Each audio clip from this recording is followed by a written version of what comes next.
Seoul, Reuters. South Korean President Moon Jae-in said on Monday there could be more impromptu talks and summits with North Korea a Euro trademark Kim Jong-un, as U.S. officials sought to revive what would be a historic meeting between President Donald Trump and Kim. Moon and Kim Jong-un held a surprise meeting on Saturday at the border village of Panmunjom, during which they agreed that a North Korea U.S. summit must be held. A Euro trademark more important than anything from the latest inter-Korean summit was that the leaders easily got in contact, easily made an appointment and easily met to discuss urgent matters, without complicated procedures and formalities, just like a casual meeting. Moon told a meeting with senior secretaries. Trump last week pulled out of the meeting with Kim, planned for June 12 in Singapore, before announcing he had reconsidered and that American and North Korean officials were meeting to work out details.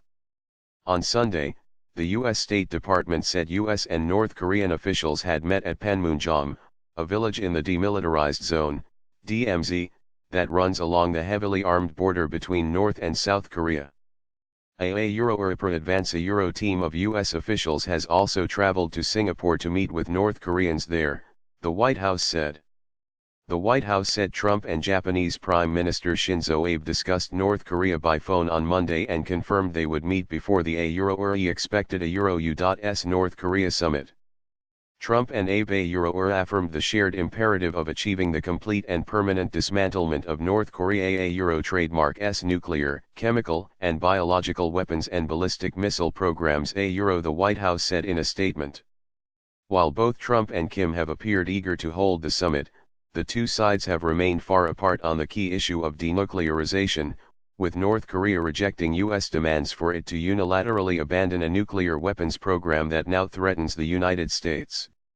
Japan Euro trademark Kyodo News Agency quoted Abe as saying that the two leaders had agreed to cooperate to make the summit between the U.S. president and North Korean leader meaningful. A U.S. official told Reuters that Sung Kim, the former U.S. ambassador to South Korea and current ambassador to the Philippines, was leading the American delegation to meet North Korean officials at the border. Pentagon official Randall Shriver was also part of the U.S. team, along with Allison Hooker, a Korea expert on the White House National Security Council, the U.S. official said. They met with Ko Sun-hwe, the North Korean vice foreign minister who issued an angry statement last week attacking U.S. Vice President Mike Pence and saying it was up to the United States whether the two sides met in a meeting room or in a Euro-OEA nuclear showdown. Trump cited that statement when announcing last week that he was pulling out of the summit. The State Department and White House declined to give details of the latest talks. Asian shares mostly gained on signs the United States and North Korea were still working towards holding a summit. Analysts believe the U.S. side will be seeking to determine whether North Korea is willing to agree on sufficient steps towards denuclearization to allow a summit to take place. Ending such an experienced and professional team signals that the Trump administration is getting serious about the specifics of an agreement said Abraham Denmark, a former U.S. Deputy Assistant Secretary of Defense for East Asia. A Euro trademark also an implicit acknowledgement that running this negotiation out of the Oval Office has not worked, and that lower-level officials are needed to work out the details before a summit can take place.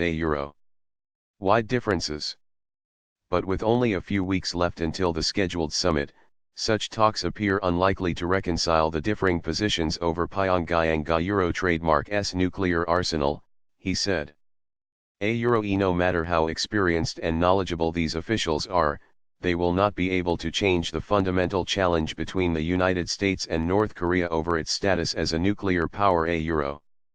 North Korea has faced years of economic sanctions over its nuclear and missile programs since it conducted its first nuclear test in 2006.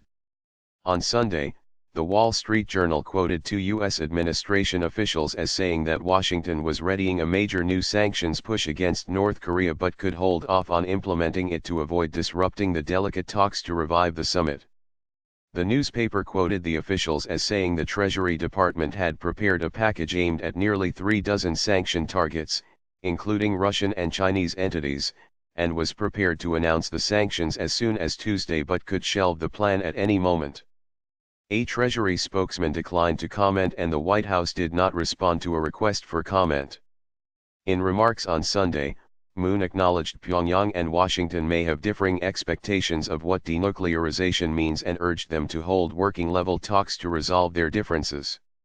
In previous, failed talks, North Korea said it could consider giving up its arsenal if Washington removed its troops from South Korea and withdrew its so-called nuclear umbrella of deterrence from South Korea and Japan. For graphic on Korea, a land divided, click tmsnrt.r/2kfofyq.